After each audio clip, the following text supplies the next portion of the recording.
Actually sir मुझे ये जानना है कि एक कंप्लीट डायरेक्टर मतलब होता कौन है, उसको क्या क्या चीज़ का नॉलेज होना चाहिए?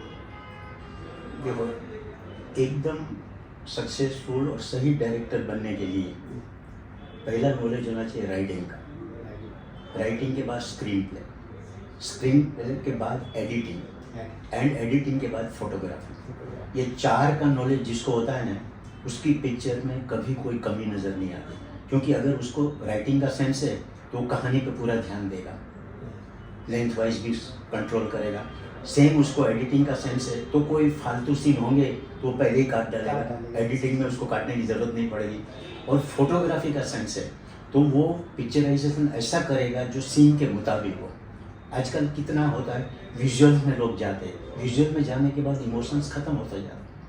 मैं कितनी ऐसी फिल्में में देखता हूँ जिसमें सीन इमोशनल चल रहा है और पहाड़ पे शूटिंग कर रही है, तो वो इमोशंस में पब्लिक इन्वॉल्व होती नहीं। इमोशनल सीन करना है तो आपको क्लोज वर्क करना ही पड़ेगा, विजुअल को भूल जाओ। तो ये सब चीज़ें आपकी जो चार हैं ना, वो सक्सेसफुल डायरेक्टर को 100% आनी चाहिए। अगर वो ये सब चीज़ों में मास्टर है तो बेस्ट डायरेक्टर बन सकता है। ओके। वो मैं पता तो ये सवाल मेरा सबसे पहला था। नहीं, एक्चुअली ये मैंने बहुत जगह देखे हैं ऐसे ऐसे और यही जवाब इन्होंने मुझे दिया था, ये मेरा सबसे पहला सवाल था। हाँ, मैंने जवाब तो दिया हाँ। आपको, करेक्ट, मैं वही बोल रही हूँ।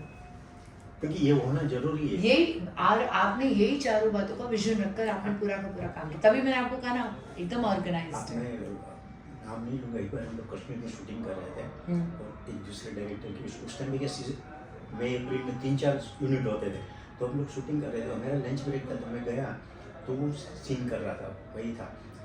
तो मैं बोला क्या, तो बोलते मेरे जी इमोशनल सीन है और पूरा पीछे बर्फ़ के पहाड़ दिख रहा है और ये दोनों यहाँ बैठे हुए हैं। तो मैं चुप हो गया, बोलते व्हाई आर यू साइलेंट?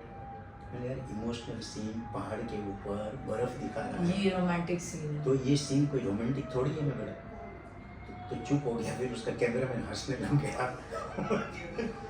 वो इस लेगेसी के बारे में आगे आपने क्या सोचा है? फ्यूचर में आप ये लेगेसी अपने बच्चों के सपोर्ट करेंगे, ये लेगेसी आप और इसे आगे कहाँ तक लेके जाना चाहेंगे? देखिए, मतलब वो डिपेंड बच्चों पे करता है। आजकल मतलब आप बोलोगे तुम ये करो या वो करो तो वो नहीं करे। जैसे मेरा लड़का है तो उसको फिल्म लाइन में इतना इंटरेस्ट नहीं है, वो दूसरे बिजनेस मल्टीप्लेक्स का वो देखता है। वो लड़की एक है मेरी, उसको वो फिल्म मेकिंग का इंटरेस्ट है और वो कनाडा में है, वो कुछ भी फ्यूचर में कर सकती है और वो है भी मतलब एकदम क्रांतिकारी। और एक बड़ी बेटी थी, वो तो डिज़ाइनर थी और उसने मैरिज कर लिया, उनका इक्विपमेंट का बिजनेस है, फिल्म इक्विपमेंट का, तो वो संभाल रही है, तो वो सेट है मतलब। यानी कि ये लेगेसी हम